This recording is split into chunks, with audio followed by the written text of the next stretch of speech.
ओम नमः सिद्धेभ्यः। ओम नमः सिद्धेभ्यः। ओम नमः सिद्धेभ्यः। सिद्धं शुद्धं प्रणमीय जिनीन्द्रवर्णेमि चन्दम कलङ्कं गुणरयन भूषणुदयं जीवसप्तरुवनं मोक्षम। बोलो देवादिदेव 1008 श्री श्री हंसनाथ भगवान की जय। देवादिदेव 1008 श्री नेमिनाथ भगवान की जय। देवादिदेव 1008 श्री बाहुबली भगवान की जय। सिद्धांत चक्रवर्ती आचार्य श्री नेमी चंद्राचार्य महामुनि राज की जय। संत शिरोमणि आचार्य गुरुवर विद्यासागर जी महामुनि राज की जय। निर्यापक श्रमण मुनि पुंगव श्री सुधा सागर जी महामुनि राज की जय।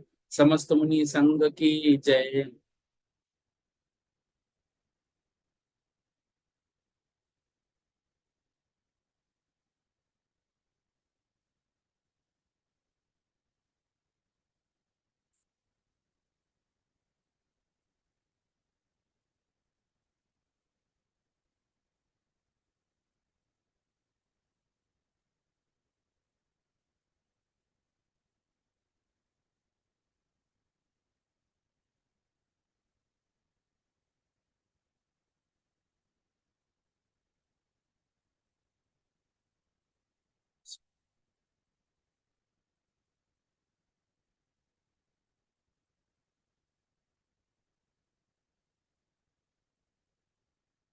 एक एक सेकंड गति मार्ग लगा दूं।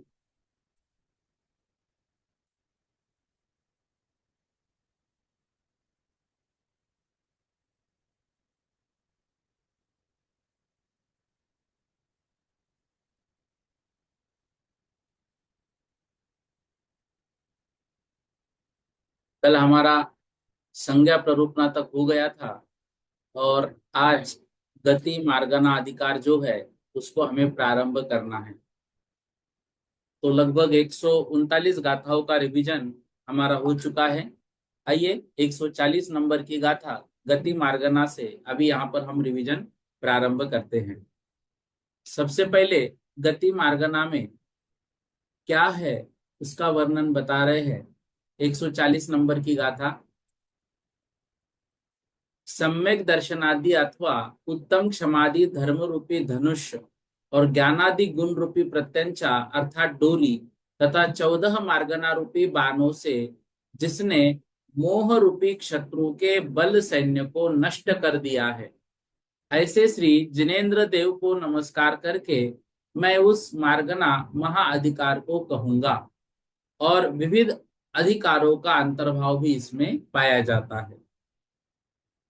अब इसमें ये जो विशेषण दिया है, सम्यक दर्शन आदि उत्तम क्षमादि धर्म रूपी धनुष, फिर डोरी, फिर जो मोह रूपी बाण है, तो ये प्रश्न आ सकता है कि गति मार्गना के मंगलाचरण में आचार्यों ने कैसे उदाहरण देकर भगवान को नमस्कार किया है, या फिर गति मार्गना के मंगलाचरण में किस तरह की प्रतिज्ञा की है। फिर कहा प्रवचन में जिस प्रकार से देखे हो उसी प्रकार से जीवादि पदार्थों का जिन भावों के द्वारा अथवा जिन पर्यायों में विचार अन्वेषण किया जाए उनको ही मार्गना कहते हैं। उनके 14 भेद है ऐसे समझना चाहिए। मार्गन शब्द का अर्थ है अन्वेषण अर्थात खोजना। जिन परिणामों के द्वारा जीव का अन्वेषण अर्थात खोज की जाए, जिन पर्यायों में जीव का अन्वेषण किया जाए उन्हें मार्गना कहते हैं। मतलब जीव की एक तरह से खोज करना। अब वो कैसी होती है, तो ये प्रश्न बहुत आईएमपी है 142 नंबर में कि 14 प्रकार की मार्गनाओं के नाम। तो गति, इंद्रिय, काय, योग, वेद, कषाय, ज्ञान, संयम, दर्शन, लेशा, भव्यत्व, सम्यक्त्व, संगी, आहार, ये 14 मार्गनाएं हैं जिनको हमने कषाय मार्गनाओं तक का वर्णन इस वर्ष पढ़ा है। ठीक है ना। तो ये प्रत्येक मार्गना का वर्णन अभी क्रम से यहाँ से प्रारंभ करेंगे। तो ये जो मार्गनाएं है, इन मार्गनाओं के जो नाम है, ये नाम हमको याद होने चाहिए। फिर कह रहे सांतर मार्गना किसी मार्गना में किसी समय एक भी जीव ना हो, उस मार्गना को सांतर मार्गना कहते हैं, मतलब जिसमें गैप हो जाए, अंतर हो जाए। और निरंतर मार्गना, जिस मार्गना में प्रति समय जीव पाए जाते हैं, जिसमें कभी भी जीवों का अभाव नहीं होता, उसे निरंतर मार्गना कहते हैं। ये भी याद रखना है। सांतर निरंतर ये गाथा में नहीं है, लेकिन हमें समझने के लिए तो याद होना चाहिए। फिर कह रहे हैं उपशम सम्यक्त्व, सूक्ष्म सांपराय संयम, आहारक कायोग, आहारक मिश्र कायोग, वैक्रियक मिश्र कायोग, अपर्याप्त लब्ध पर्याप्तक मनुष्य, सासाधन सम्यक्त्व और मिश्र, ये 8 सांतर मार्गनाएं हैं। मतलब इसमें कभी कभी ऐसा हो सकता है कि गैप हो जाए। अब देखो, सांतर मार्गना निरंतर मार्गना की व्याख्या यदि याद हो तो ये चीजें हमको याद हो जाएगी। तो सारी मूल मार्गनाएं निरंतर ही है, यानी गति मार्गना में कभी जीवों का अभाव नहीं होता, इंद्रिय मार्गना में कभी जीवों का अभाव नहीं होता। इसी प्रकार सारी मार्गनाओं में जीव सदा रहते हैं, मतलब मूल मार्गनाएं जो है वो सारी निरंतर है। और फिर उसमें जैसे अभी ये गुण स्थानों के बारे में बताया है, तो इन स्थानों पर जो है सांतर, मतलब यहाँ पर गैप पाया जा सकता है। उत्तर मार्गना संबंधी नियम, परंतु मार्गनाओं के उत्तर भेद में अंतर संभव है। जैसे उपशम संयुक्त मार्गना में अंतर हो सकता है, यानी किसी काल में कोई भी जीव उपशम संयुक्त ना हो, यह संभव है। अथवा आहारक मिश्र में भी किसी काल में कोई भी जीव ना हो, यह संभव है। ऐसी मार्गना सांतर मार्गना कहलाती है। तो ये मार्गना के अंतर्गत जो भेद है, उनमें हो सकता है कि सांतर मार्गनाएं पाई जाए हो, लेकिन मूल मार्गनाओं में कभी भी अंतर नहीं पड़ता है, वो निरंतर है। अब जो मूल मार्गना देखो, गति मार्गना में सांतर मार्गना लब्धि अपर्याप्तक है, मूल मार्गना सम्यक तो है तो उसमें सासाधन, सम्यक तो में मिश्र है, उपशम सम्यक तो ये सब संयुक्त मार्गना में है। सूक्ष्म सांप्राय संयम मार्गना में, आहारक योग मार्गना में, आहारक मिश्र और वैक्रिक मिश्र योग मार्गना में। तो ये मूल मार्गनाएं निरंतर है, लेकिन उनके जो प्रभेद है वो सांतर हो सकती है। मतलब उसमें कभी कभी ऐसा हो सकता है कि उन स्थानों पर कोई भी जीव ना हो। 144 नंबर की गाथा, उक्त 8 अंतर मार्गनाओं का उत्कृष्ट काल क्रम से 7 दिन, 6 महीना, पृथकत्व वर्ष, 12 मुहूर्त और अंत की 3 मार्गनाओं का काल पल्ले के असंख्यातवे भाग है। पृथक वर्ष मतलब हमने देखा था जो 3 से लेकर 9 वर्ष तक, जघन्य काल सबका एक समय है। प्रथम ऑप्शन सम्यक्त्व सहित पंचम गुणस्थान का उत्कृष्ट विरह काल 14 दिन और छठवें सातवें गुणस्थान का उत्कृष्ट विरह काल 15 दिन होता है। कब तक अंतर रह सकता है? जघन्य से कम और उत्कृष्ट से अधिक। तो लब्धि अपर्याप्त मनुष्य, उत्कृष्ट पल्ले का असंख्यात्वा भाग और जघन्य सभी का एक समय। ऐसा ये प्रत्येक का यहाँ पर समय दिया हुआ है। तो वर्ष पृथकत्व देखो 3 से 9 वर्ष, आहारक मिश्र भी पृथक वर्ष अर्थात 3 से 9। तो ये प्रत्येक का ये चार्ट के माध्यम से आप समझ लेना, ठीक है। और ये गाथा में भी दिया हुआ है, लेकिन आप चार्ट से आप इसको अच्छे से याद रख सकते हो। फिर दे रहे हैं गति नाम कर्म के उदय से होने वाली जीव की पर्याय को अथवा चारों गतियों में गमन करने के कारण को गति कहते हैं। उसके 4 भेद है। यहाँ से गति मार्गना का वर्णन प्रारंभ किया, नरक गति, तिर्यंच गति, मनुष्य गति और देव गति। तो गति नाम कर्म के उदय से होने वाली जीव पर्याय को गति कहते हैं। चारों गतियों में गमन के कारण को गति कहते हैं, यानी कारणभूत कर्म को भी गति कहते हैं। परंतु यहाँ कर्म की विवक्षा नहीं है, कर्म की विवक्षा नहीं है। अब जो द्रव्य क्षेत्र काल भाव स्वयं अथवा परस्पर में प्रीति को प्राप्त नहीं होते, उसको नारद अर्थात नारकी कहते। जो वहां का द्रव्य क्षेत्र काल भाव ऐसा है कि वो आपस में कभी भी प्रीति को प्राप्त नहीं होते, बल्कि झगड़ते ही रहते हैं। तो ये नरक गति का वर्णन हमने तत्वार सूत्र हो, छड़ाला हो, उसमें बहुत अच्छे से पढ़ा है, समझा है। एक बार आप इस पे से देख लेना। 148 नंबर की गाथा देखो, जो मन वचन काय की कुटिलता को प्राप्त हो, जिनकी आहारादिक विषय संज्ञा दूसरे मनुष्यों को अच्छी तरह प्रकट हो, जो निकृष्ट अज्ञानी हो, जिनमें अत्यंत पाप का बाहुल्य पाया जाए, उनको तिर्यंच कहते हैं। ये तिर्यंच गति नाम कर्म का उदय से इनकी ऐसी कुटिलता होती है, जो निकृष्ट अज्ञानी है और पाप का उनका बाहुल्य पाया जाता है। फिर कह रहे हैं मनुष्य गति। देखो ये चारों गतियों की व्याख्या इसमें जो दी गई है ये बहुत आईएमपी है, ठीक है ना। मतलब देव किसे कहते हैं, मनुष्य किसे कहते हैं, नारकी किसे कहते हैं और तिर्यंच किसे कहते हैं, ये आप अच्छे से याद कर लेना। जो नित्य ही हेय उपादेय तत्व अतत्व आप्त अनाप्त धर्म अधर्म आदि का विचार करे, और जो मन के द्वारा गुण दोषादि का विचार स्मरण आदि करे, जो पूर्वोक्त मन के विषय में उत्कृष्ट हो, शिल्प कला आदि में भी कुशल हो, तथा युग के आदि में जो मनुओं से उत्पन्न हो, उनको मनुष्य कहते हैं। देखना, ये जो मनुष्य है, इस मनुष्य के विषय में उन्होंने स्पष्ट लिखा, शिल्प कला आदि में भी कुशल हो। मतलब मनुष्य जैसे हमारे जो भारत के इतिहासकार है वो जैसे मानते हैं कि बंदरों से इंसान बने हैं और फिर धीरे धीरे उनमें शिल्प कला आदि हुई, लेकिन हमारे आगम देखो, वो तो कहते कि नहीं, ये मनुओं से उत्पन्न हुए हैं, जो मनु आदि कुलकर है, उन कुलकरों से, और कोई बंदरों से इंसान नहीं बने। बंदर एक तिर्यंच है और मनुष्य मनुष्य है।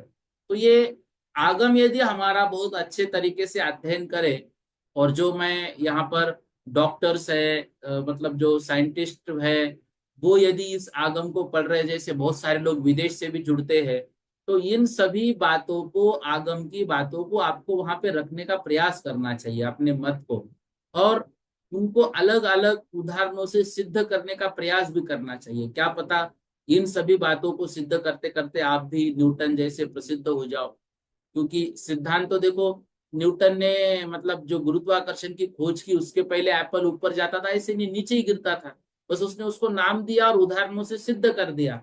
ऐसे ही हमारे इन आगम की बातों को यदि सिद्ध करेंगे तो जैन धर्म का प्रचार प्रसार होगा, आगम का भी यहाँ पर प्रभावना होगी, और उसके माध्यम से मतलब आप लोगों का नाम भी बहुत अच्छे से हो जाएगा। तो इन सभी बातों पर ध्यान देना चाहिए। देखो, हम लोग जो है शास्त्री है या पंडित है, ये कितना भी कहेंगे, तो इसको सिद्ध आगम को विज्ञान के अनुसार करने का तरीका आपके पास है। इस इन सभी चीजों की ओर ध्यान दिया कीजिए, और इनको नासा तक पहुंचाकर हमारे जैन धर्म का डंका बजाना है। ऐसा नहीं कि हमारा खुद का जैन धर्म का डंका वहां पर बजना चाहिए कि नहीं, देखो ये बात तो यहाँ पर है और सही है। इस विषय में थोड़ा चिंतन आवश्यक है। अब देखो, 150 नंबर की गाथा। तिर्यंचों के 5 भेद होते हैं। सामान्य तिर्यंच, पंचेंद्रिय तिर्यंच, पंचेंद्रिय पर्याप्त तिर्यंच, योनिनी तिर्यंच और अपर्याप्त तिर्यंच। इन्हीं 5 भेदों में से पंचेंद्रिय के एक भेद को छोड़कर बाकी के ही 4 भेद मनुष्यों के होते हैं। मतलब सामान्य, पंचेंद्रिय, पंचेंद्रिय पर्याप्त, ठीक है ना, और अपर्याप्त। अब 5 प्रकार के तिर्यंच के भेद यहाँ पर दिए हुए हैं। 4 प्रकार के मनुष्य, सामान्य मनुष्य, पर्याप्त, अपर्याप्त, और जो पर्याप्त है उसी में पुरुष वेदी, नपुंसक वेदी और मनुष्यनी आ जाते हैं, ठीक है ना, स्त्री मतलब। जो देवगति में होने वाले या पाए जाने वाले परिणामों को या परिणमनों से सदा सुखी रहते हैं, और जो अनिमा महिमा आदि 8 गुणों या रिद्धियों के द्वारा सदा अप्रतिहत रूप से विहार करते हैं, जिनका रूप, लावण्य, यौवन आदि सदा प्रकाशमान रहता है, उनको परमागम में, शास्त्रों में देव कहा गया है। ये देव की व्याख्या है। तो इन चारों की व्याख्या अच्छी तरह से याद करके, और जो तिर्यंच और मनुष्य के भेद है, भेद प्रभेदों में ये प्रश्न पूछा जा सकता है, ये भी भेद प्रभेद आप अच्छे से याद रखिए। आप देवगति की ये जो वर्णन है ये हमने तत्वार सूत्र में पढ़ा है, फिर भी आप नोट्स में एक बार देख लीजिए। फिर बता रहे हैं, एकेंद्रिय से लेकर पंचेंद्रिय तक 5 प्रकार की जाति, बुढ़ापा, मरण, भय, अनिष्ट संयोग, इष्ट वियोग, इनसे होने वाले दुख, आहारादिक विषय संज्ञाएं, वांछाएं और रोग आदि की व्याधि इत्यादि विरुद्ध विषय जिस गति में नहीं पाए जाते उसको सिद्ध गति कहते हैं। ये पंचम गति है, सिद्ध गति, ठीक है ना। तो ये चारों गतियों के अलावा जिसको हमको साध्य करना है और जिसके लिए हम लोग आगे निरंतर अग्रसर हो रहे धर्म मार्ग में, वो सिद्ध गति है। और सिद्ध गति एक बार प्राप्त हुई तो फिर किसी गति में भी जाने का कारण नहीं बचता है। इस तरह से सिद्ध गति का वर्णन यहाँ पर किया। अब सामान्यतः संपूर्ण नार्गियों का प्रमाण घनांगुल के दूसरे वर्गमूल से गुणित जगत श्रेणी प्रमाण द्वितीयादि वृत्तियों में रहने वाले पाए जाने वाले नार्गियों का प्रमाण क्रम से अपने 12वें 10वें 8वें 6ठे तीसरे और दूसरे वर्गमूल की भक्त की जगत श्रेणी समझना। ये संख्याओं का तो आएगा नहीं, इसलिए इस विषय में अभी आप जाना भी नहीं। और एक सामान्य रूप से बस याद रखना, परीक्षा की दृष्टि से नहीं, परीक्षा में आएगा नहीं, डरना नहीं संख्याओं से, ठीक है। नीचे की 6 पृथ्वियों के नारकियों का जितना प्रमाण हो उसके संपूर्ण नारक राशि से घटाने पर जो शेष रहे उतना ही प्रथम पृथ्वी का प्रमाण है। संपूर्ण जीव राशि में से सिद्ध राशि घटाने पर संसार राशि का, संसार राशि में से 3 गति के जीवों का प्रमाण घटाने पर सामान्य तिर्यंचों का, संपूर्ण पंचेंद्रिय जीव प्रमाण में से 3 गति संबंधी जीवों का प्रमाण घटाने पर पंचेंद्रिय तिर्यंच का, और संपूर्ण पर्याप्तकों के प्रमाण में से 3 गति संबंधी पर्याप्त जीवों का प्रमाण घटाने पर पर्याप्त पंचेंद्रिय तिर्यंचों का प्रमाण प्राप्त होता है। 600 योजन के वर्ग का जगत प्रतर को भाग देने से जो लब्ध आवे उतना ही योनिनी तिर्यंचों का प्रमाण, और पंचेंद्रिय तिर्यंचों में से पर्याप्त तिर्यंचों का प्रमाण घटाने पर जो शेष रहे उसे अपर्याप्त पंचेंद्रिय तिर्यंचों का प्रमाण कहा जाता है। ये संख्याएं है, इसको हमें सिर्फ सामान्य रूप से समझो, परीक्षा में नहीं पूछी जाएगी। सूच्यांगुल के प्रथम और तृतीय वर्गमूल का जगत श्रेणी में भाग देने से जो शेष रहे उसमें एक और घटाने पर जो शेष रहे उतना सामान्य मनुष्य राशि का प्रमाण है। और इसमें द्विरूप वर्ग धारा में उत्पन्न 5वें वर्ग के घन प्रमाण पर्याप्त मनुष्यों का प्रमाण है। अब ये जो गाथा है तकार से लेकर सकार पर्यंत जितने अक्षर इस गाथा में बताए उतने अंक प्रमाण मनुष्यों की संख्या होती है। तो ये मनुष्यों की टोटल संख्या है, इतने मनुष्य, मनुष्य गति की संख्या। ये गाथा मतलब बहुत रोचक है और बहुत समझने योग्य है, लेकिन ये परीक्षा में नहीं आएगी, इसकी चिंता मत करना। बट एक आगम हमारे आने वाले पीढ़ियों को हम दिखा सकते कि देखो कैसे अक्षरों के माध्यम से संख्याओं का ज्ञान यहाँ पर कराया है। और इस संख्या को पढ़ने के लिए देखो ये विषय इसमें ऐड किया है आपके पास जो पीडीएफ आई है। सो ये 7 कोड़ा कोड़ी, कोड़ा कोड़ी 92,28,162 कोड़ा कोड़ी, 91,42,647 कोड़ा कोड़ी, 37,59,354 कोड़ी, 39,50,336 पर्याप्त मनुष्य पाए जाते। ये संख्या नहीं आएगी, एक सामान्य रूप से समझने के लिए। पर्याप्त मनुष्यों का जितना प्रमाण है उसमें 3/4 मानुषियों का प्रमाण है अर्थात स्त्रियों का, और सामान्य मनुष्य राशि में से जितना पर्याप्त का प्रमाण घटाने पर जो शेष रहे उतना अपर्याप्त मनुष्यों का प्रमाण होता है। 300 योजन के वर्ग का जगत प्रतर में भाग देने से जो लब्ध आवे उतना व्यंतर देव का प्रमाण है, और 256 प्रमाण अंगुलों के वर्ग का जगत प्रतर को भाग देने से जो लब्ध आवे उतना ज्योतिषियों का प्रमाण होता है। जगत श्रेणी के साथ घनांगुल के प्रथम वर्गमूल का गुना करने से भवनवासी, और तृतीय वर्गमूल का गुना करने से सौधर्माद्विक, सौधर्म और ईशान स्वर्ग के देवों का प्रमाण निकलता है। इसके अनंतर अपने 11वें 9वें 7वें 5वें 4थे वर्गमूल में भाजित जगत श्रेणी प्रमाण, तीसरे कल्प से लेकर 12वें कल्प तक के देवों का प्रमाण, आनतादिक में आगे के देवों का प्रमाण पल्ले का संख्यात्वा भाग प्रमाण है। ठीक है ना, ये पूछी नहीं जाएगी इसलिए इसको मैं सिर्फ अर्थ रूप में ले रहा हूँ। मानुषिनियों का जितना प्रमाण है उससे तिगुना अथवा 7 गुना सर्वार सिद्धि के देवों का प्रमाण है, और ज्योतिषी देव का जितना प्रमाण है उससे कुछ अधिक संपूर्ण देव राशि का प्रमाण है। ये यहाँ पर जो गति है, इन गतियों के विषय में जो वर्णन है यहाँ तक ये पूर्ण होता है। ठीक है ना।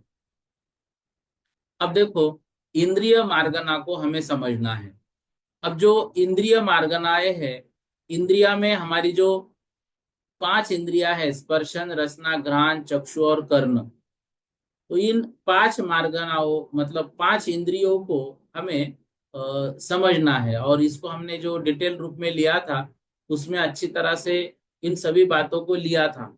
लेकिन देखो ये गति भी जो विषय है ये हमने अच्छी तरह से समझ रखा है, नहीं ऐसी बात नहीं है। लेकिन फिर भी अब जब गति की बात आए, जब इंद्रियों की बात आए, तो हमें इनका वर्णन जो है सर्वार सिद्धि के नहीं गोमट सार के अनुसार करने का प्रयास करना है। तब जाके हम मतलब आगम के साथ न्याय कर पाएंगे। इसलिए इन सभी बातों का भी ध्यान रखना है कि थोड़ी व्याख्या हम इनकी अच्छे से याद करें। तो जो अभी गति मार्गाना हमने पढ़ी, तो जो चारों गतियां है या सिद्ध गति के साथ पांचों की भी व्याख्या हमें अच्छे से याद रखनी है। और किस गति में किस प्रकार के भाव दिए गए हैं, उन भावों को भी हमें अच्छे से याद रखना, यही गति मार्गना का मुख्य विषय है। आइए इंद्रिय मार्गना की तरफ।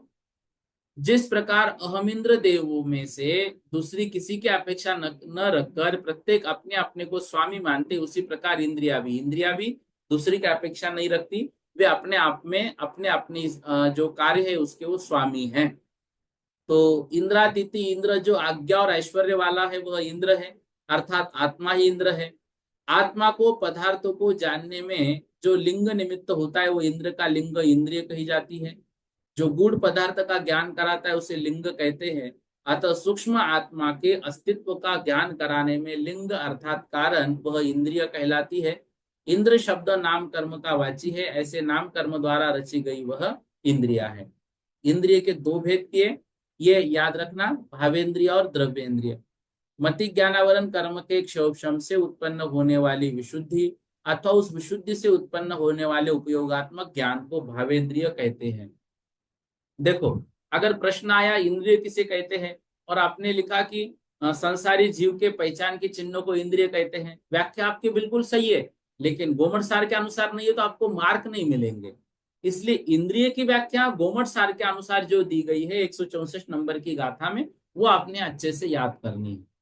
फिर यहाँ पर बता रहे हैं कि इंद्रिय के दो भेद है, भावेंद्रिय और द्रव्येंद्रिय।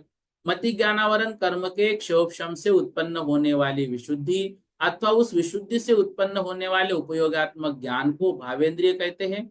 और शरीर नाम कर्म के उदय से बनने वाले शरीर के चिन्ह विशेष को द्रव्येंद्रिय कहते हैं। तो द्रव्येंद्रिय शरीर नाम कर्म के उदय से बनने वाले शरीर का चिन्ह, भावेंद्रिय मति ज्ञानावरण कर्म के क्षोभशम से उत्पन्न होने वाली विशुद्धि अथवा उस विशुद्धि से उत्पन्न होने वाला उपयोगात्मक ज्ञान। अब यहाँ पर देखो, द्रव्येंद्रिय और भावेंद्रिय की व्याख्या पूछी गई है, तो वो भी हमें आगम के अनुसार मतलब गोमट सार के अनुसार 165 नंबर की गाथा के अनुसार वहां पे लिखते आने चाहिए। अब देखो, संख्याओं का विषय घटाया है, तो ये जो आवश्यक बातें हमें याद रखना ही है। 166 नंबर की गाथा में देखो क्या कह रहे हैं, जिन जीवों के बाह्य चिन्ह, जिन जीवों के बाह्य चिन्ह द्रव्येंद्रिय और उसके द्वारा होने वाला स्पर्शन रस गंध रूप शब्द, इन विषयों का ज्ञान हो, उनको क्रम से एकेंद्रिय द्विंद्रिय तीन इंद्रिय चतुर्ंद्रिय पंचेंद्रिय जीव कहते हैं। और इनके भी अनेक अवान्तर भेद हैं प्रत्येक के। ठीक है, अब इंद्रिय मार्गना के भेद, एकेंद्रिय, फिर उनका जो बाह्य चिन्ह है स्पर्शन, ये ज्ञान स्पर्श का कराते हैं। और पृथ्वी जल अग्नि वायु वनस्पति, फिर द्विंद्रिय, इनके स्पर्शन रसना। अब इनके जो उदाहरण दिए हैं, ये उदाहरण आप देख लेना एक बार, और ये जो गाथा में है उतना ही पूछा जाएगा। तो एक इंद्रिय जीव के स्पर्शन इंद्रिय, शेष जीव के क्रम से रसना घ्राण चक्षु श्रोत्र बढ़ते हुए जाते हैं। एक इंद्रिय के स्पर्शन, द्विंद्रिय के रसना, तीन इंद्रिय के घ्राण, उत्कृष्ट विषय क्षेत्र क्रम से 400 धनुष्य 64 धनुष्य 100 धनुष्य प्रमाण है। चतुरिंद्रिय का चक्षु का उत्कृष्ट विषय क्षेत्र 2954 योजन है। और असंगी पर्यंत विषय क्षेत्र दूना दूना बढ़ता गया है। असैनी के श्रोत्रेंद्रिय का उत्कृष्ट विषय क्षेत्र 8000 धनुष्य प्रमाण है। संगी पंचेंद्रिय के स्पर्शन रसना घ्राण, इन तीन इंद्रियों का 9 योजन विषय क्षेत्र है। और नेत्र इंद्रिय का विषय 47,263 योजन और 7 योजन के 20वें भाग से अधिक है। श्रोत इंद्रिय का विषय क्षेत्र 12 योजन है।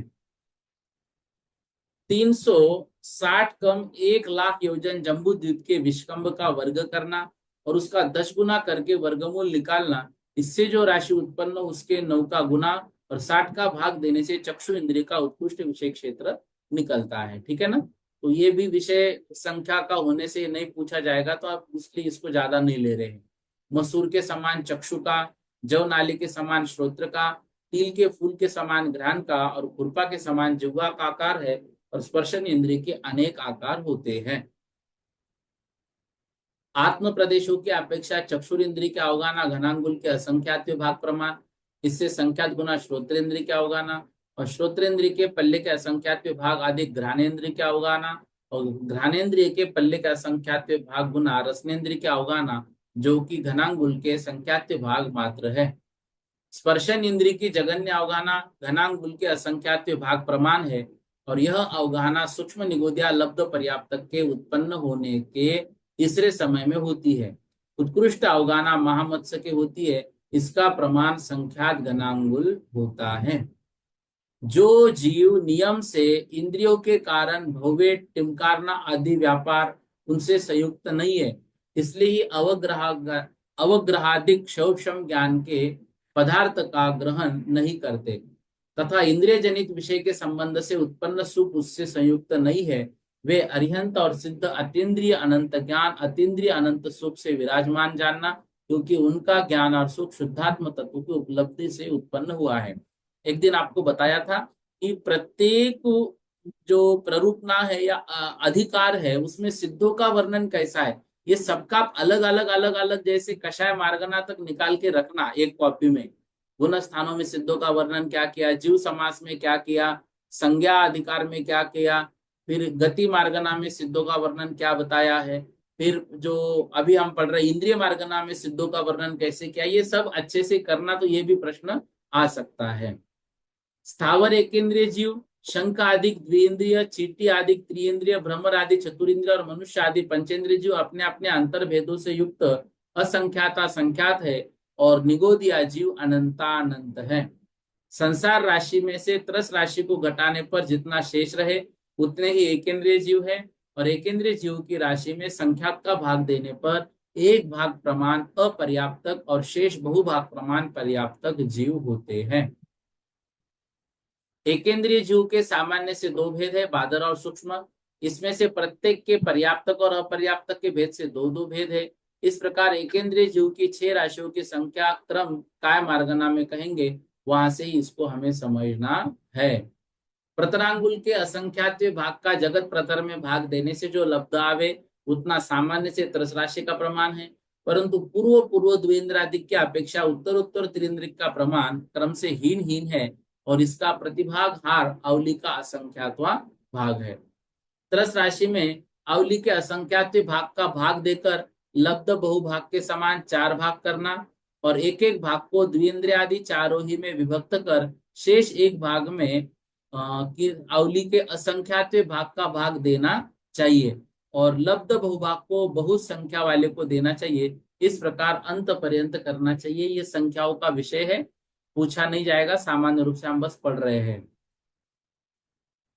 प्रतरांगुल के संख्यात भाग का जगत प्रतर में भाग देने से जो लब्ध है उतना ही त्रिइंद्रिय द्विइंद्रिय पंचेंद्रिय चतुरिंद्रिय में से प्रत्येक पर्याप्तक का प्रमाण है, परंतु यह प्रमाण बहुभागे समभागोंक इस गाथा में कहे हुए क्रम के अनुसार उत्तर उत्तर हीन है।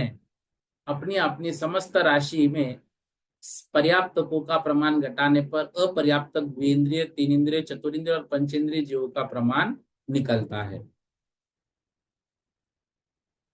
इस प्रकार से ये इंद्रिय अधिकार में हमने पढ़ा। इसमें से आप संख्याओं वाला विषय छोड़ देना और बाकी जो विषय है वो अच्छे से याद कर लेना इंद्रिय मार्गना में से, ठीक है ना।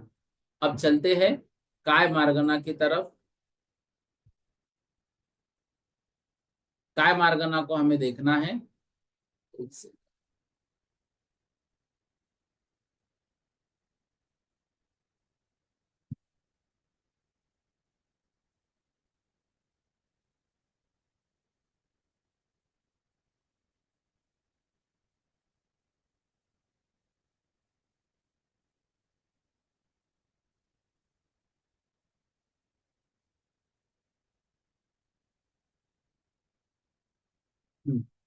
काय मार्गना देखो 181 नंबर की गाथा। जाति नाम कर्म के अविनाभावी त्रस और स्थावर नाम कर्म के उदय से होने वाली आत्मा की पर्याय को जिन मत में काय कहा है। इसके 6 भेद है। अब देखो इसमें काय की व्याख्या, शरीर की व्याख्या, जाति नाम कर्म के अविनाभावी त्रस और स्थावर नाम कर्म के उदय से होने वाली आत्मा की पर्याय को जिन मत में काय कहते हैं। इसके 6 भेद है, पृथ्वी, जल, अग्नि, वायु, वनस्पति और त्रस। पृथ्वी, अप, तेज, वायु, इनका शरीर नियम से अपने अपने पृथ्वी आदि नाम कर्म के उदय से अपने अपने योग्य रूप, रस, गंध, स्पर्श से युक्त पृथ्वी आदि में बनता है।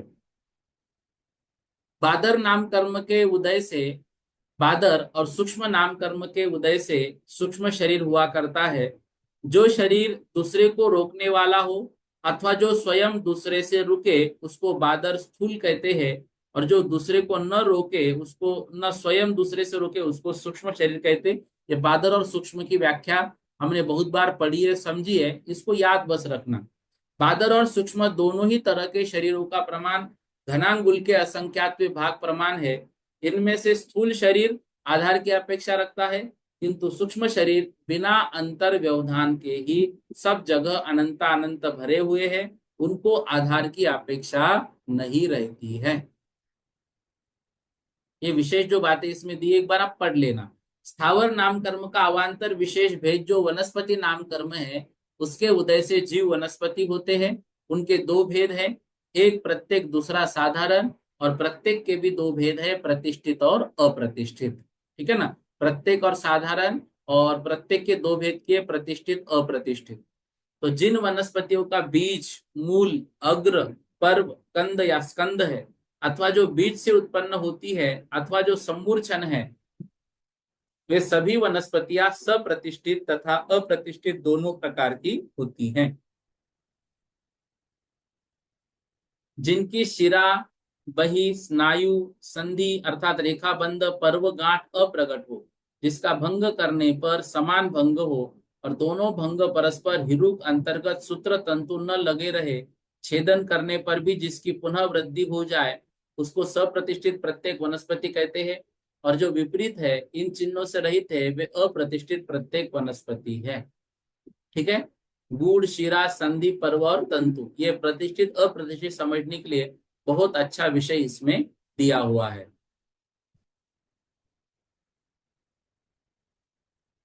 जिन वनस्पतियों के मूल, कंद, त्वचा, प्रवाल, नवीन कोपल अथवा अंकुर, क्षुद्र शाखा, टहनी,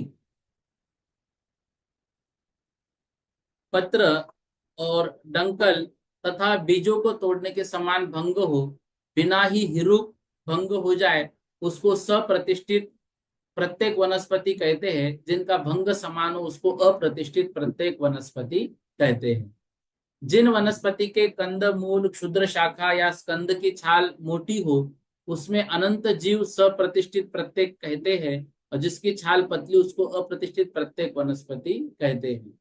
मूल आदि वनस्पतियों की उत्पत्ति का आधारभूत उद्गल स्कंद योनिभूत, जिसमें जीव उत्पत्ति की शक्ति हो, उसमें जल या कालादि के निमित्त से वही जीव अथवा अन्य जीव भी आकर उत्पन्न हो सकता है। जो मूलादि प्रतिष्ठित वनस्पतियां हैं, वे भी उत्पत्ति के अंतर मुहूर्त तक अप्रतिष्ठित ही होती है। कहा, कब तक? उत्पन्न होने के बाद अंतर मुहूर्त तक। अब इसमें प्रतिष्ठित वनस्पति किसे कहते हैं, अप्रतिष्ठित वनस्पति किसे कहते हैं? जिन जीवों का शरीर साधारण नाम कर्म के उदय के कारण निगोद रूप होता है, उन्हीं को सामान्य या साधारण कहते हैं। इनके 2 भेद हैं, बादर और सूक्ष्म। इन साधारण जीवों का साधारण अर्थात समान ही तो आहार होता है, और साधारण समान अर्थात प्रत्येक के साथ ही श्वासोश्वास का ग्रहण होता है। इस तरह साधारण जीवों का लक्षण परमागम में साधारण ही बताया गया है। साधारण जीवों में जहां पर एक जीव मरण करता है, वहां पर अनंत जीवों का मरण होता है, और जहां पर एक जीव उत्पन्न होता है, वहां अनंत जीवों का उत्पाद होता है। तो साधारण जीवों में जहां पर एक जीव मरण करता है, वहां पर अनंत जीवों का मरण होता है। मतलब उनके एक शरीर में जो अनंत जीव निवास करते हैं, और जहां पर एक जीव उत्पन्न होता है, वहां अनंत जीवों का उत्पाद, मतलब एक शरीर में अनंत जीव मरते भी है यदि घात हो, और जन्मते हैं तो भी इतने अनंत जीव होते हैं। इसलिए आलू खाने आदि से हमको मना किया जाता है। ये साधारण और प्रत्येक में अंतर जो है ये इस तरह से हमें समझना है। स्कंदों का प्रमाण असंख्यात लोक प्रमाण, अंडर आवास पुल्वी देह के क्रम से उत्तर उत्तर असंख्यात लोग गुणित है, क्योंकि सभी अधस्तन यौनिक है। इनमें पूर्व पूर्व आधार और उत्तर उत्तर आधेय है, मतलब ये सब एक दूसरे के आधार से निवास करते हैं। जम्बूद्वीप, भरत क्षेत्र, कौशल देश, साकेत, अयोध्या नगरी और साकेत नगरी के घर के क्रम से स्कंद, अंडर, आवास, पुल्य और देह के दृष्टांत है। मतलब ये लोक में कैसे रहते हैं, एक स्कंद में, एक अंडर में, एक आवास में, एक पुल्य में और एक शरीर में। मतलब जैसे मध्य लोक में जम्बूद्वीप, जम्बूद्वीप में भरत क्षेत्र, फिर उसमें कौशल देश, फिर उसमें अयोध्या नगर, अयोध्या में एक आध घर और घर में कोई जीव। तो ऐसे ही लोक में स्कंद, स्कंद में अंडर, अंडर में आवास, आवास में पुल्य और पुल्य में एक शरीर निवास करता है। समस्त सिद्ध राशि का और संपूर्ण अतीत काल के समयों का जितना प्रमाण है, द्रव्य की अपेक्षा से उनसे अनंत गुने जीव एक निगोज शरीर में रहते हैं। ठीक है ना। बहुत लोगों को ऐसा प्रश्न मन में आता है कि सब लोग सिद्ध जाएंगे तो संसार में कौन रहेगा। तो जितनी सिद्ध राशि है उससे अनंत गुने जीव निगोद शरीर में है। मतलब निगोदिया जीव कभी समाप्त होने वाले नहीं है और संसार कभी भी खाली होने वाला नहीं है। ऐसे अनंतानंत जीव है जिन्होंने त्रसों की पर्याय अभी तक कभी नहीं पाई है और जो निगोद से अवस्था में होने वाले दुर्लेशारूप परिणामों से अत्यंत अभिभूत रहने के कारण निगोद स्थान को कभी नहीं छोड़ते हैं। जो जीव 2, 3, 4, 5 इंद्रियों से युक्त है उनको वीर भगवान के उपदेशानुसार त्रस्काय समझना चाहिए। ये तो हमको सबको याद है। उत्पात जन्म वाले और मारणांतिक समुद्घात वाले त्रस जीवों को छोड़कर बाकी के त्रस जीव त्रस नाली के बाहर नहीं रहते, ऐसा जिनेन्द्र देव ने कहा है। पृथ्वी, जल, अग्नि और वायु कायिक जीवों का शरीर तथा केवलियों का शरीर, आहारक शरीर और देव नारकियों का शरीर बादर निगोदिया जीवों से अप्रतिष्ठित है। शेष वनस्पति कायिक जीवों का शरीर तथा द्विंद्रिय, तीन इंद्रिय, चतुरिंद्रिय, पंचेंद्रिय, तिर्यंच और मनुष्य का शरीर निगोदिया जीव से प्रतिष्ठित है। ठीक है। तो पृथ्वी, जल, अग्नि, वायु इनका जीवों का शरीर तथा केवलियों का शरीर और आहारक शरीर और देव नारकियों का शरीर, इन इन शरीर में बादर निगोदिया जीव से ये अप्रतिष्ठित है। और वनस्पति कायिक जीव का शरीर 2 से पंचेंद्रिय पर्यंत जो तिर्यंच मनुष्य सबका जीव जो है उसमें निगोदिया जीव इसमें पाए जाते हैं। मसूर अर्थात ये अन्न विशेष, जल की बिंदु, सुइयों का समूह, ध्वजा और इनके सदृश क्रम से पृथ्वी, अप, तेज, वायु का एक जीव का शरीर होता है। वनस्पति और त्रसों का शरीर अनेक प्रकार का पाया जाता है। आकार बता रही है। जिस प्रकार कोई भारवाही पुरुष काव वाटिका के द्वारा भार का वहन करता है, उसी प्रकार यह जीव काय रूपी काय वाटिका के द्वारा कर्म भार का वहन करता रहता है। जिस प्रकार मलिन भी सुवर्ण अग्नि के द्वारा सुसंस्कृत होकर बाह्य और अभ्यंतर दोनों ही प्रकार के मल से वह रहित हो जाता है, उसी प्रकार ध्यान के द्वारा यह जीव शरीर और कर्म बंध दोनों से रहित होकर सिद्ध हो जाता है। तो ध्यान हमारे लिए बहुत आवश्यक है। शलाकात्रय निष्ठापन की विधि से लोक का 3.5 बार परस्पर गुना करने से तेजस का एक जीव का प्रमाण पृथ्वी, जल, वायु का एक जीव का उत्तर उत्तर तेजस का एक जीव की अपेक्षा से अधिक अधिक प्रमाण है। इस अधिकता के प्रतिभागार प्रमाण असंख्यात लोक प्रमाण है। यहाँ से फिर से संख्या का विषय शुरू हुआ है, तो इसमें खाली आपको समझना बस है, ये याद या परीक्षा में नहीं आएगा। अप्रतिष्ठित प्रत्येक वनस्पति का एक जीव असंख्यात लोक प्रमाण है। इससे भी असंख्यात लोक गुना प्रतिष्ठित प्रत्येक वनस्पति का एक जीवों का प्रमाण है। संपूर्ण संसारी जीव राशि में से त्रस राशि का प्रमाण और पृथ्वी आदि चतुष्क पृथ्वी, अब तेज, वायु तथा प्रत्येक वनस्पति काय का प्रमाण जो कि ऊपर बताया गया है, घटाने पर जो शेष रहे उतना ही साधारण जीवों का प्रमाण है, ऐसा जिनेन्द्र देव ने कहा। अपनी अपनी राशि का असंख्यात्व भाग बादरकायिक जीवों का प्रमाण है और शेष बहुभाग सूक्ष्म जीवों का प्रमाण है। इसके प्रतिभागार का प्रमाण पूर्वोक्त असंख्यात लोक प्रमाण है। सूक्ष्म जीवों में अपनी अपनी राशि के संख्याक भागों में से एक भाग प्रमाण अपर्याप्तक और बहुभाग प्रमाण पर्याप्तक है। कारण यह है कि अपर्याप्तक के काल से पर्याप्तक का काल संख्यात गुना होता है। बादर जल का एक जीव जगत प्रतर भाजित पल्ले के असंख्यात भाग से भक्त प्रतरांगुल प्रमाण है। इसमें उत्तर उत्तर आवली के असंख्यात भाग, आवली के असंख्यात भाग देने पर क्रमशः बादर पर्याप्त, पृथ्वी का एक सप्रतिष्ठित प्रत्येक पर्याप्त और अप्रतिष्ठित प्रत्येक पर्याप्त जीवों का प्रमाण होता है। धनावली के असंख्यात भागों में से एक भाग प्रमाण बादर पर्याप्त तेजस का एक जीव का प्रमाण है, और लोक के संख्यात भागों में से एक भाग प्रमाण बादर पर्याप्त वायु का एक जीव का प्रमाण है। अपनी अपनी संपूर्ण राशि में से पर्याप्तकों का प्रमाण घटाने पर जो शेष रहे वह अपर्याप्त का प्रमाण होता है। साधारण बादर वनस्पति का एक जीव का जो प्रमाण है उससे संख्यात भागों में से एक भाग प्रमाण पर्याप्त और दो भाग प्रमाण अपर्याप्त है। आवली के असंख्यातवें भाग से भक्त प्रतरांगुल का भाग जगत प्रतर में देने से जो लब्धता है उतना सामान्य त्रस राशि का प्रमाण। ये विषय देखो, सिर्फ एक बार आप पढ़ लेना, ठीक है ना। ये संख्या तो वैसे भी नहीं आनी है। आवली के असंख्यात भाग से भक्त पल्ले के सागर में से घटाने पर जो शेष रहे उतने बादर तेजस का एक जीवों के अर्धछेद, अप्रतिष्ठित प्रत्येक, प्रतिष्ठित प्रत्येक, बादर पृथ्वी का एक, बादर जल का एक जीवों के अर्धछेदों का प्रमाण क्रम से आवली के असंख्यात भाग को 2 बार, 3 बार, 4 बार, 5 बार पल्ले में जो देवे तो लब्धा है उसको सागर में से घटाने पर जो निकलता है बादर वाद का एक जीवों के अर्धछेद प्रमाण पूर्ण प्रमाण है। यह प्रत्येक अर्धछेद राशि पल्ले के असंख्यातवें असंख्यात भाग उत्तर उत्तर अधिक है, इसलिए सभी राशि क्रम से उत्तर उत्तर असंख्यात लोग गुनी हैं। ऐसा यहाँ पर समझना। दे राशि के अर्धछेदों में से भक्त इष्ट राशि अर्धछेदों का प्रकृत विरलन राशि में भाग देने से जो लब्ध आवे उतनी जगह इष्ट राशि को रखकर परस्पर गुना करने पर प्रकृत धन होता है। ठीक है, इस तरह से यहाँ पर ये आज का यहाँ का विषय आज हम पूर्ण कर लेते हैं। ये काय मार्गना जो है यहाँ समाप्त होते, इसमें से संख्याओं का गणित आप छोड़ देना, लेकिन बाकी विषय तो आप अच्छे से याद कर लेना, ठीक है ना, सामान्य रूप से। हाँ, जय श्री दीदी जी बोलिए, जल्दी जल्दी बोलो। जय जिनेन्द्र भैया। ओम आराम नमः। हाँ बोलिए। आवाज आ रही भैया? हाँ आ रही, बोलो ना, बोलिए बोलिए, आवाज आ रही है। हाँ भैया, ये अवान्तर ये बताइए। और अवगाहना में जो आपने अवान्तर मतलब और भी भेद है यूं। बताई थी 14 स्थान लिखना है। हाँ, 14 अवान्तर स्थान माने जो है और भी ना, भेद है। और अवान्तर अवगाहना मतलब में जो और भी अंक भेद है। है।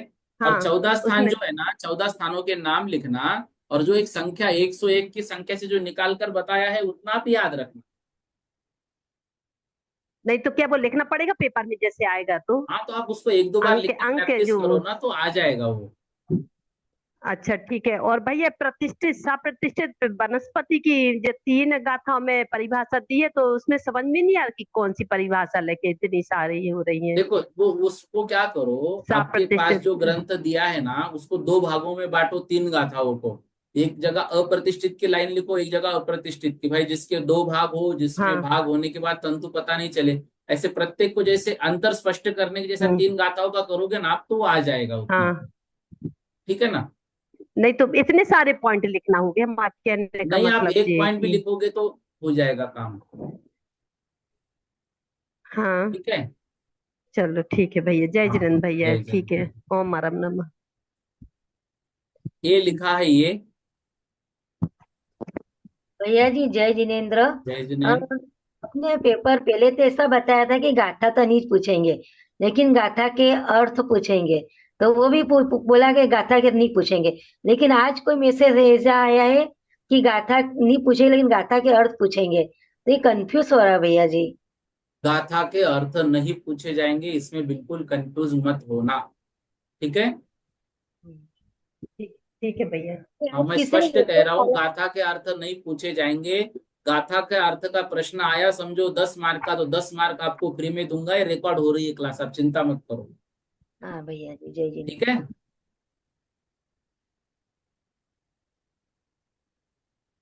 सुनीता दीदी जी बोलिए।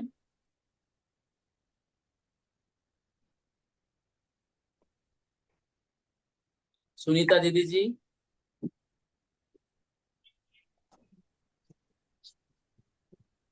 बोलो। जय जिनेन्द्र भैया। जय जिनेन्द्र। भैया एक बार पर्याप्त या अपर्याप्त बता दीजिए ना।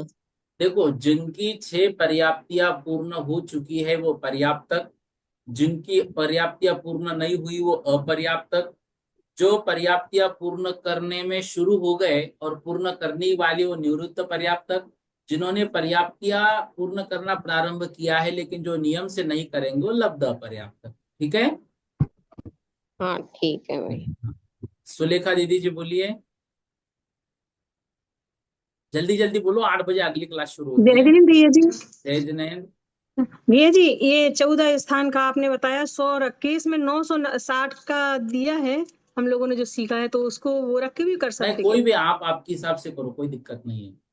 वो ठीक। 960 वाला ही है, 101 से निकाल कर जो दिया है ना उस विषय, कल आपको जो ये पीडीएफ में देख लेना जो भेजी है मैंने, उसमें वो 960 की नहीं, संख्या मैंने का जैसे सीखा है थोड़ा, तो जो 960 का है तो ये सही नहीं निकलेगा क्या? निकलेगा। निकलेगा, कोई दिक्कत नहीं, आप वो भी कर सकते हैं। ठीक है। ठीक है भैया जी, जय जय। पूर्णिमा दीदी जी जैन बोलो जल्दी से।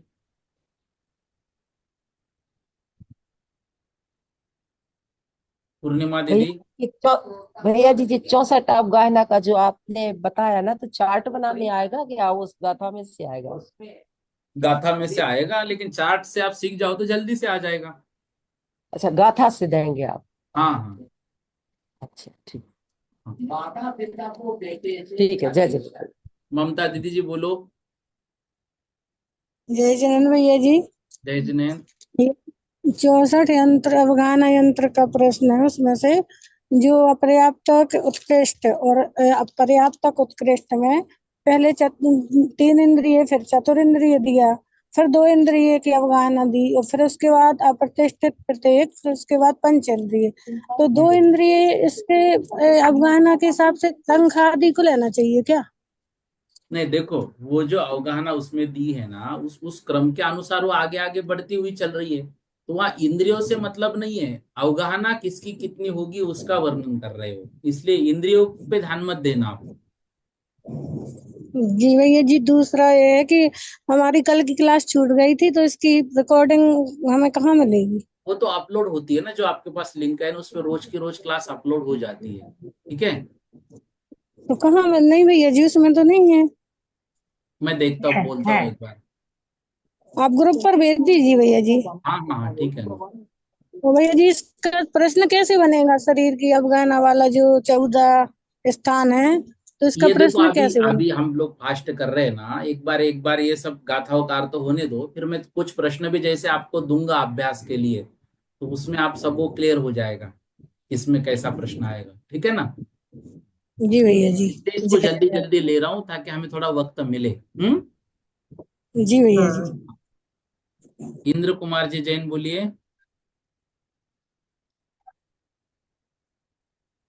इंद्र कुमार जी जैन।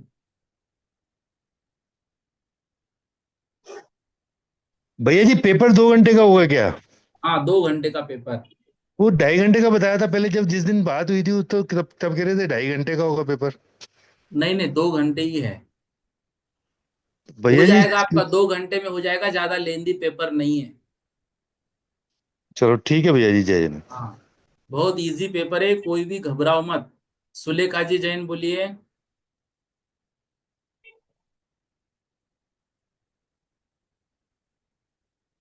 आईफोन लिखा है, बोलिए। आईफोन ये 8442। भैया जी जैन जैन जय जिनेन्द्र। भैया जी ये पूछना था, जो नंदीश्वर द्वीप का महत्व का वर्णन आपने दिया था पेपर, मॉडल पेपर में, तो वो किस अनुसार लिखना? अंकित भैया जी ने तो पूरी नंदीश्वर द्वीप की वो जयमाला भेजी थी, हाँ हाँ। तो किस अनुसार लिखें उसको? कि रावण के अनुसार लिखे, कि रावण ने नंदीश्वर द्वीप में जाकर वो जो बहुरूपी तो विद्या से? सामान्य सामान्य संरचना भाई, किसमें कहाँ पर क्या है नंदीश्वर द्वीप का, उसके अनुसार लिखना है। किसमें प्रश्न आया लेकिन वो? यही पद्म इसमें, पुराण में। पद्म पुराण का। तो पद्म पुराण के अनुसार ही उसका वर्णन जितना दिया है ना उतना ही करना, ज्यादा डिटेल में मत जाना आप। खाली उसमें ये करना कि नंदीश्वर में कौन सा स्थान कहाँ पर है, कितने कितने भगवान हैं, कुछ किस मंदिर में, जो 52 चैत्यालय वो किस तरह पावन से लिखा चैत्यालय, गया है। 500 धनुष की का मतलब वो हाँ, है। बस बस बस, उतना उतना आप अच्छे से कर लेना। अच्छा। ठीक है ना। वो उसके अनुसार नहीं निकला लिखना, पद्म पुराण के अनुसार कि रावण पद्म ने। पुराण के अनुसार ही लिखना, लेकिन इतना बड़े डिटेल में मत जाना, उसको सामान्य रूप से आप याद करना, इसलिए वो जयमाला भेजिए, जयमाला के अनुसार उतना वर्णन आप याद करना। ठीक है ना?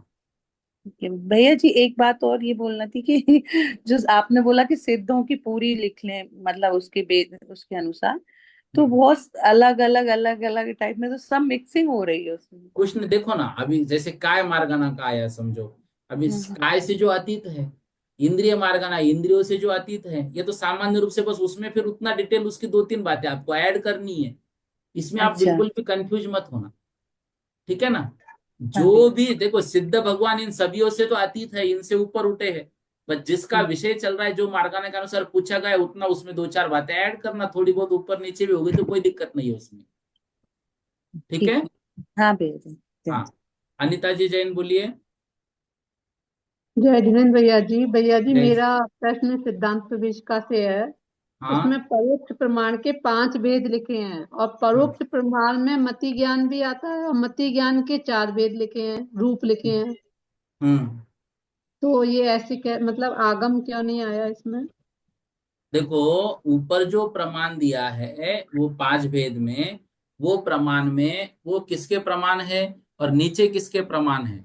नीचे ज्ञान के जो भेद किए हैं, उन ज्ञान के भेदों में उसको नहीं लिया है आगम को, और ऊपर आगम प्रमाण में लिया है, क्योंकि अभी किसी बात का हमें दिखाना है, भाई इसका क्या प्रमाण है, तो आगम में दिखाया जाएगा, तो प्रमाण के भेदों में इसलिए उसको लिया गया है आगम को। और नीचे जो है वो मति ज्ञान आगम में जो भरा हुआ है वो हमारे ज्ञान में तो आएगा नहीं सीधा, मतलब जितना आगम यदि हमारे ज्ञान में आएगा तो हम आगम क्यों पढ़े, इसलिए उसके भेद में उसको नहीं लिया है। जी भैया जी, धन्यवाद। सुनीता दीदी जी बोलिए।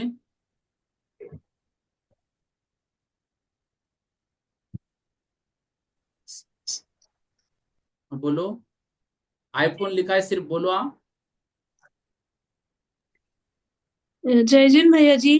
जय जिनेन्द्र। भैया जी ये 119 नंबर की गाथा में पर्याप्ति के भेद और स्वरूप लिखा है क्वेश्चन में, हाँ, और पेपर में पर्याप्तक के भेद आया है और स्वरूप बताने के लिए आया है, वो तो उसमें पर्याप्तक के दो भेद, निवृत्त पर्याप्तक, लब्ध पर्याप्तक। और पर्याप्ति अच्छे आहार, शरीर, इंद्रिय, श्वास, भाषा और मन। तो क्वेश्चन पेपर में पर्याप्तक है कि पर्याप्त? तो भैया जी क्वेश्चन पेपर में पर्याप्तक है कि पर्याप्ति है? कौन सा क्वेश्चन पेपर, जो मॉडल आया है वो कि मैंने दिया था वो? नहीं, जो न्यू मॉडल पेपर आया है वो। एक बार मैं देखता हूँ उसमें क्या है, तो कल की इसमें चर्चा करेंगे, आप मुझे व्हाट्सअप कर देना उतना प्रश्न आप। जी भैया जी, और एक और क्वेश्चन पूछना था। हाँ बोलो। नंदीश्वर पर्व का जो क्वेश्चन आया है, हाँ, नंदीश्वर पर्व का महत्व मतलब कैसे मनाया जाता है, ऐसा क्वेश्चन आया है कि नंदीश्वर पर्व का महात्म्य का वर्णन कीजिए, मतलब कैसे मनाया जाता है, तो इसमें नंदीश्वर दीप में का वर्णन करेंगे कि पर्व कैसे मनाया जाता है इसका नहीं वर्णन तो करेंगे? देखो, उसमें जो जयमाला है ना, वो जयमाला आप अच्छे से याद करना नंदीश्वर की। अब उसमें वो देवों का भी वर्णन है, देव वहां पर कैसे जाते हैं, कैसे मनाते हैं, तो वो वर्णन आप उसमें कर लेना। और वहां पे कैसे कैसे सामान्य रूप से यदि वो प्रश्न समझो महिमा में भी आप लिख दोगे कि यहाँ पर इतने इतने चैत्य, तो अच्छी बात मानी जाएगी ना वो। और भैया जी जो उसका शास्त्र जी है पद्म पुराण जी, उसमें तो कैसे पर्व मनाया जाता है और रावण ने कैसे मनाया इसका वर्णन दिया है उस चैप्टर में, उससे पढ़ा तो हमने।